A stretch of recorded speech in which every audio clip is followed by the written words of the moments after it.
Herni Setiawati akhirnya mencabut laporan dugaan pungutan liar atau pungli di Sekolah Dasar Negeri di Kebumen, Jawa Tengah. Herni juga sudah mencabut kuasa kepada Sugiono selaku perwakilan LSM yang telah membantunya melapor dugaan kasus pungli.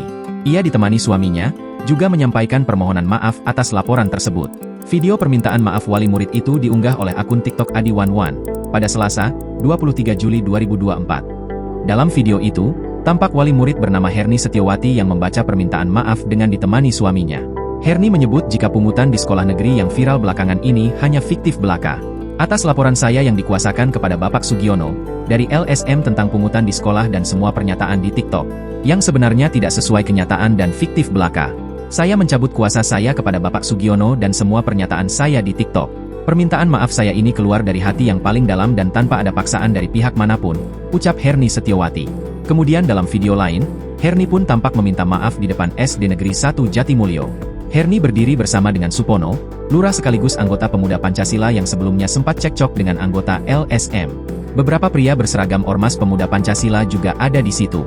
Herni pun mengatakan sangat berterima kasih kepada Kepala Desa dan Ormas Pemuda Pancasila, karena telah melindungi keluarganya.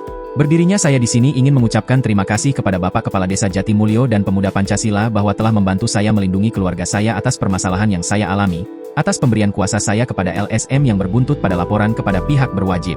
Yang sebenarnya itu tidak saya inginkan dan tidak ada niatan sedikit pun untuk melaporkan pihak sekolah. Dan saya ucapkan terima kasih Pak Pemuda Pancasila yang sudah membantu. Anak saya sekolah gratis dan adanya Pemuda Pancasila saya menjadi merasa terlindungi, ucap Herni terbata-bata. Video permintaan maaf ini pun malah mendapat banyak komentar dari warganet. Banyak warganet yang menduga jika ada intimidasi kepada wali murid tersebut. Pihak ibunya kok yang memberi klarifikasi. Kayaknya tekakan dari ormas atau kepala sekolah, ujar warganet.